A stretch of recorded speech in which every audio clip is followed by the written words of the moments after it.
The sky turned dark on a sunny Tuesday afternoon. People all over the world looked up and saw something they never expected: a huge spaceship, bigger than any building on Earth, slowly moving through the clouds. In New York, Sarah Johnson was walking her dog in Central Park when she first saw it. Her mouth fell open, and she dropped her dog's leash. "Oh my God," she whispered, her eyes wide with fear and wonder.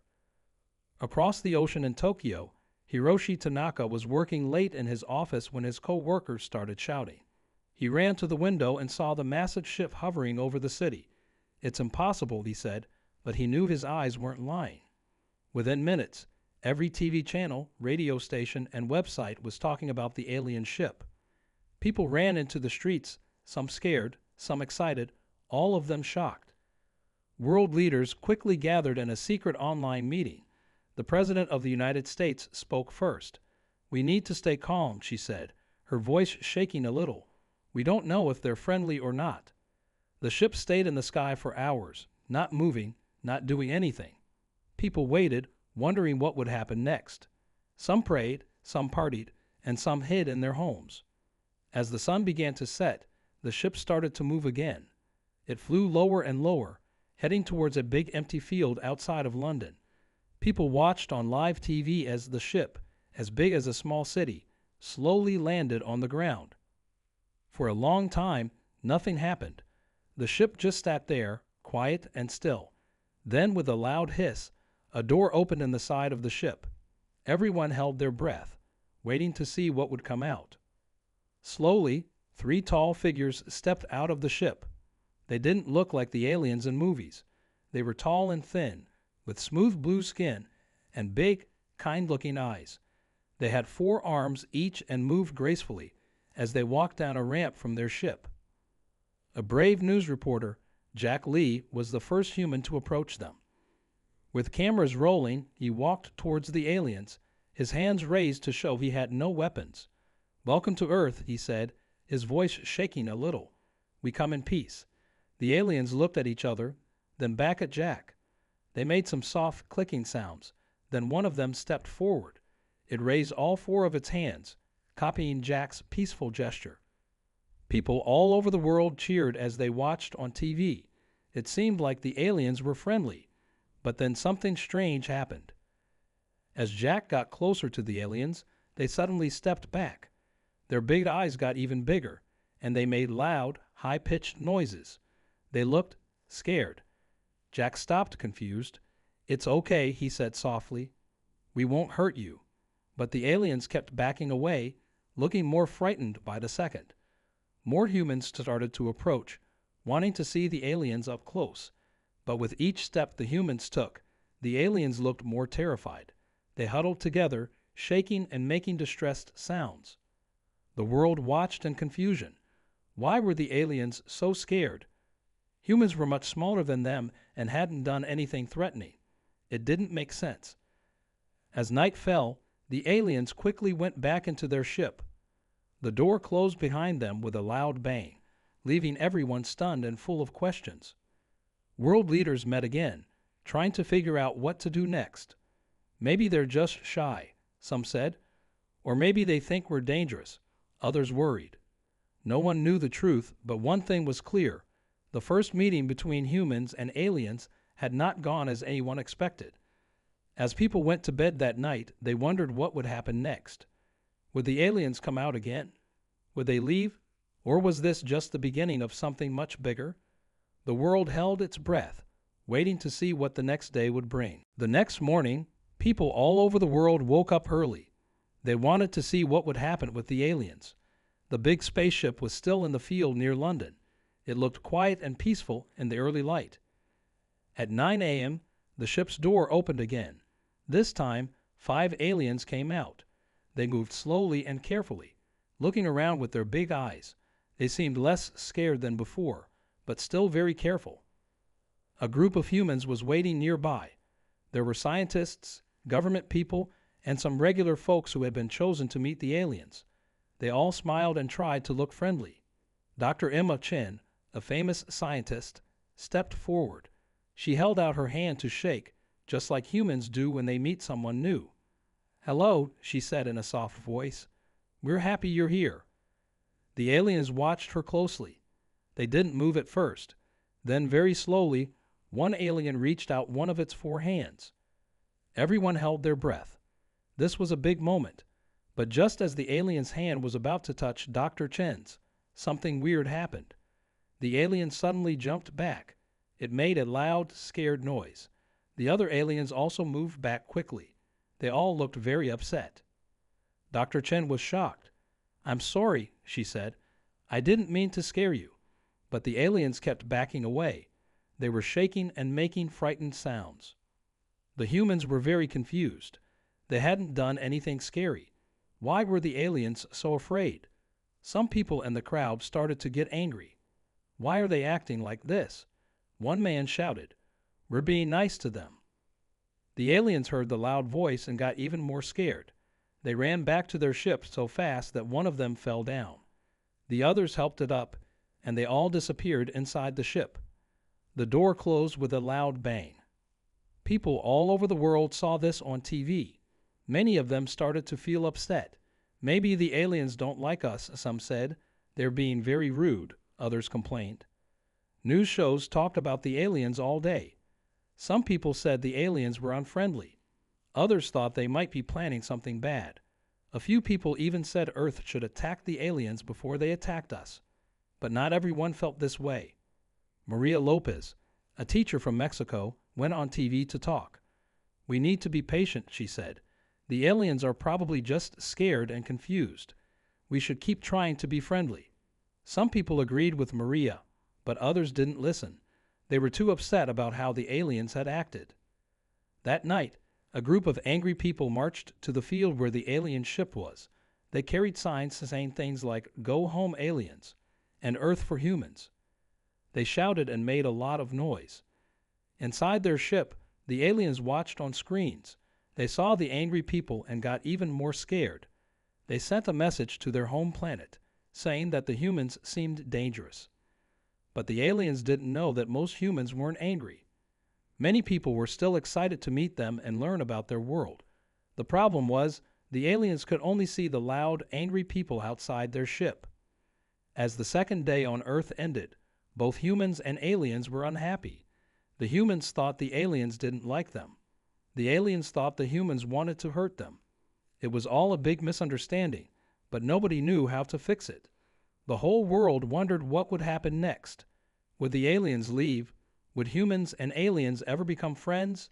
Or was this the start of something worse? Everyone hoped that tomorrow would bring better news, but nobody was sure if it would. As the third day began, things were not looking good. Many humans were angry at the aliens. The aliens stayed inside their ship, too scared to come out.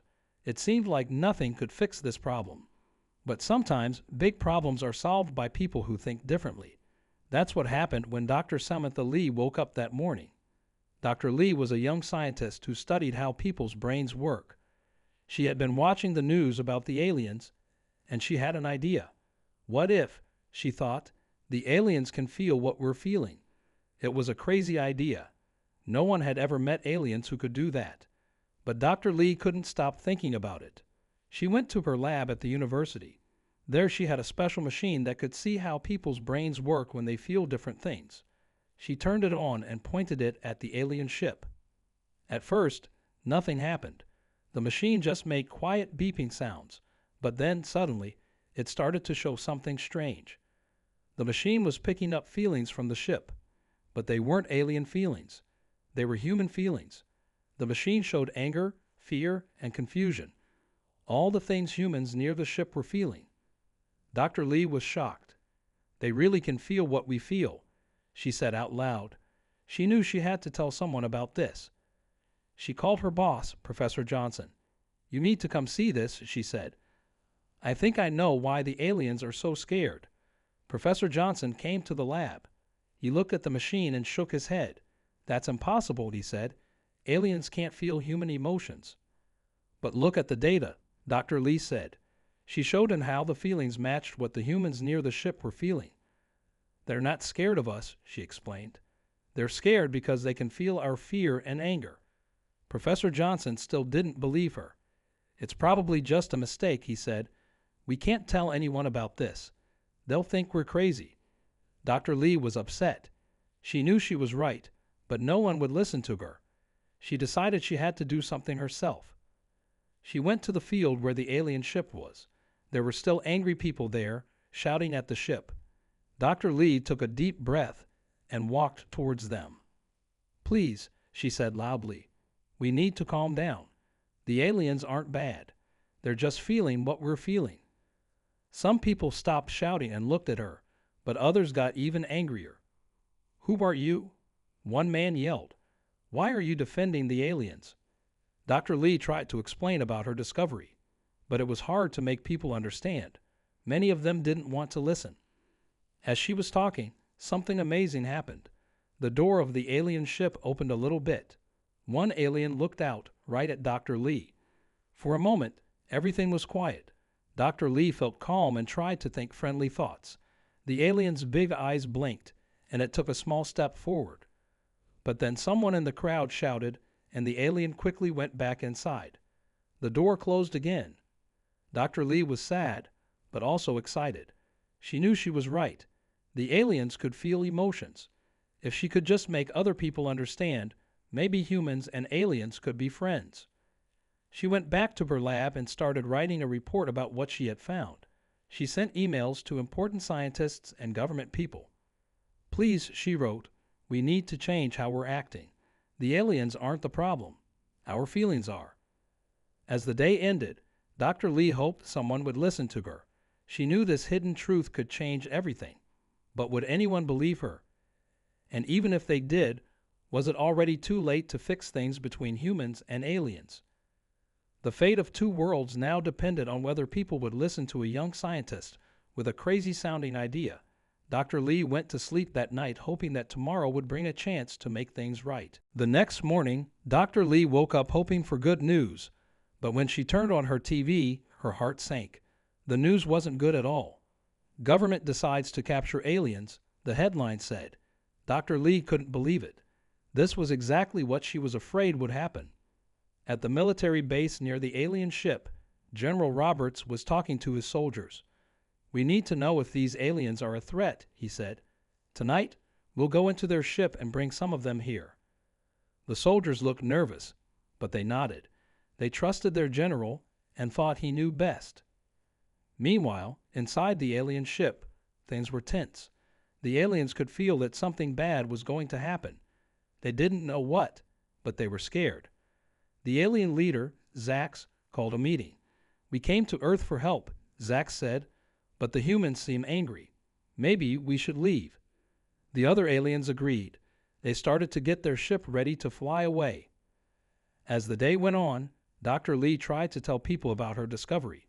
She called news stations and government offices. "Please listen," she said. "The aliens can feel our emotions. We're scaring them." But nobody would listen. They thought her idea was too strange to be true. As night fell, the aliens were almost ready to leave Earth. They felt sad.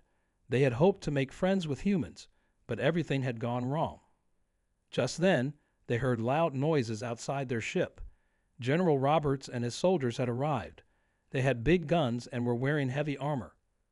"Come out, aliens," General Roberts shouted. "We won't hurt you if you come quietly." Inside the ship, the aliens panicked. They could feel the humans' fear and anger. It was too much for them. Zax made a quick decision. "We must leave now," he said. The other aliens rushed to their positions to start the ship. Outside, General Roberts saw the ship's lights turn on. "They're trying to escape," he yelled. "Stop them." The soldiers started shooting at the ship. Their bullets couldn't hurt it, but the noise was terrible.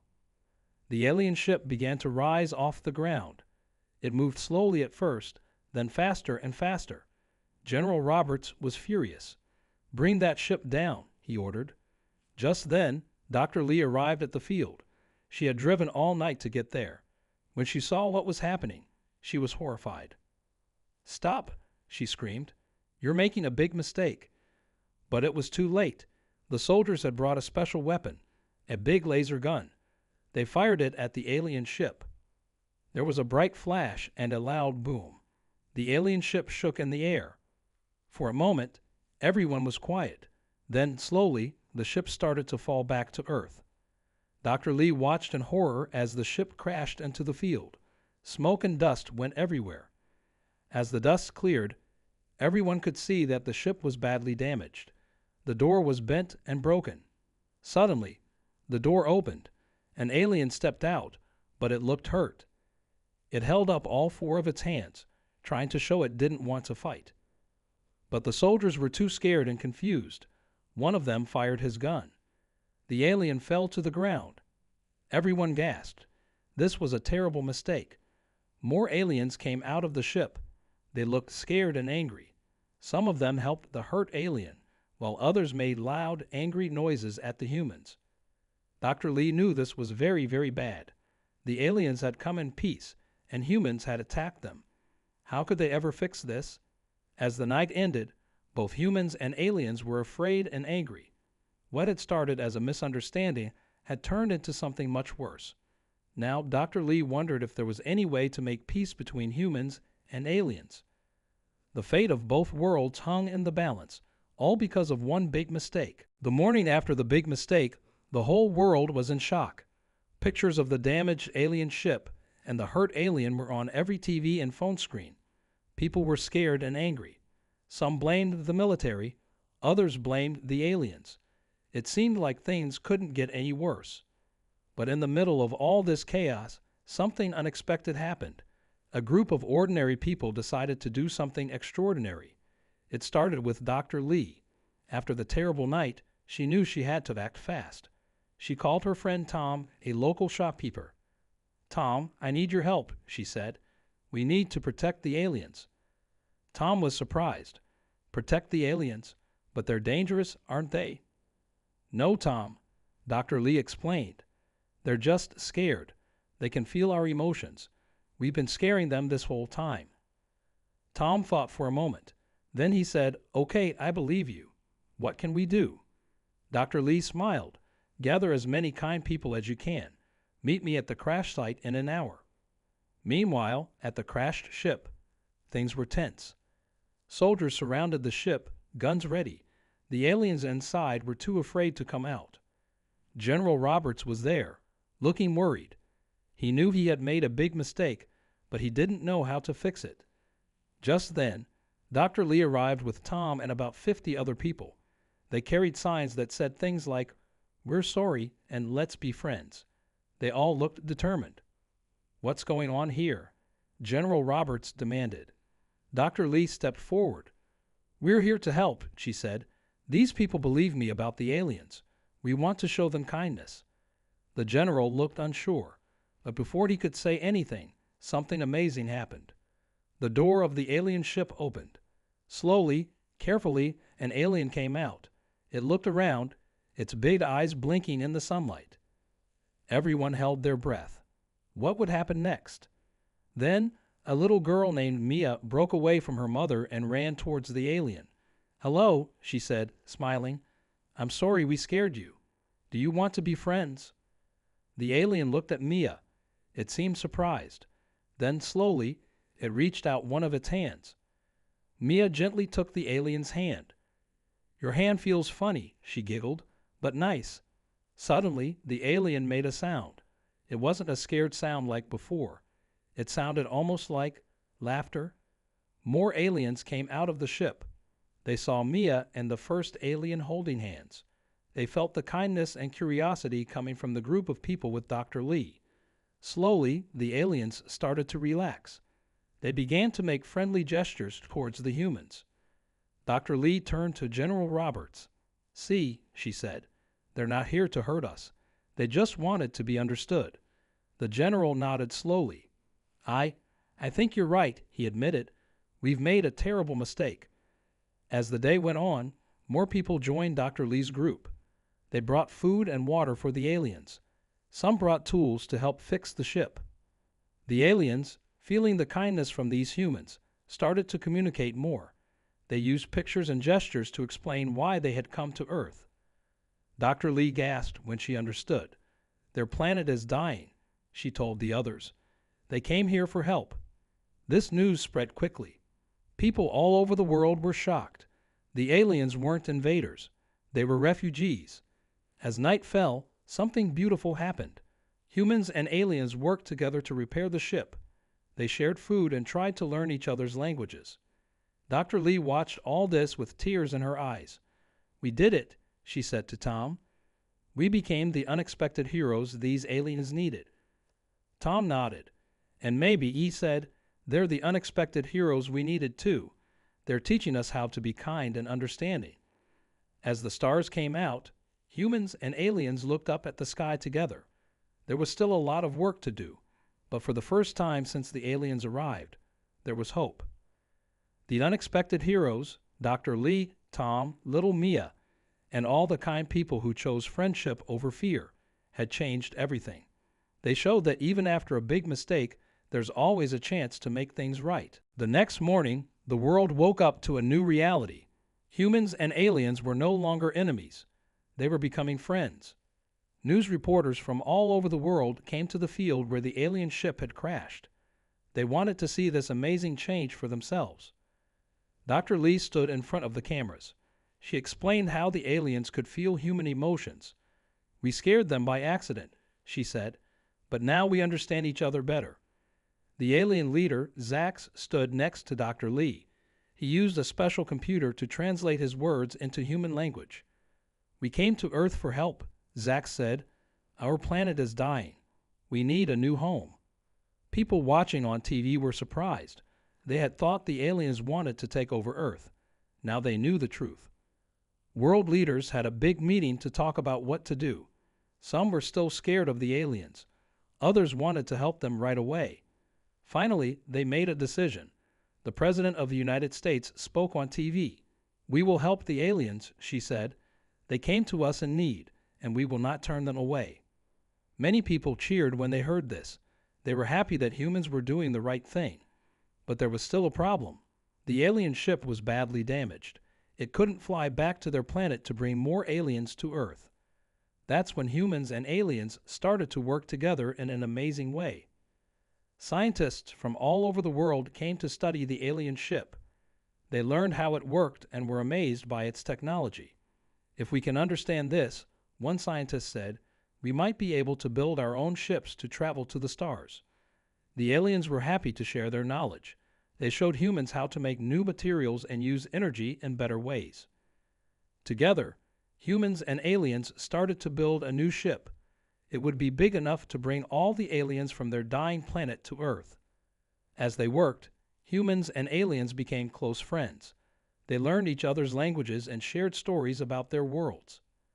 Little Mia, the girl who had first made friends with an alien, now spent every day at the building site. She loved to watch the huge ship grow bigger and bigger. "When I grow up," she told her mom, "I want to be a space explorer and visit the aliens' planet." Her mom smiled. "I think you'll have that chance," she said. "The world is changing in wonderful ways." After many months of hard work, the new ship was finally ready. It was the biggest thing ever built by humans and aliens working together. On the day the ship was going to leave for the aliens' planet, people from all over the world came to watch. The field was full of excited humans and aliens. Dr. Lee stood with Zax as they prepared to say goodbye. "Are you ready for your journey?" she asked. Zax made a happy sound. "Yes," he said through the translator. "Thanks to you and all humans, we have hope again." As the ship took off, everyone cheered. It rose into the sky, glowing with beautiful lights. Then, in a flash, it was gone, racing through space to save the aliens' people. Back on Earth, humans didn't stop working. They started to build homes for the aliens who would come back.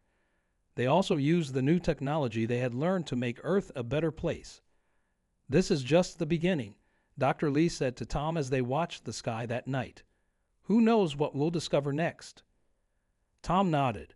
"It's amazing," he said. "We thought the aliens were our worst fear, but they turned out to be our greatest hope."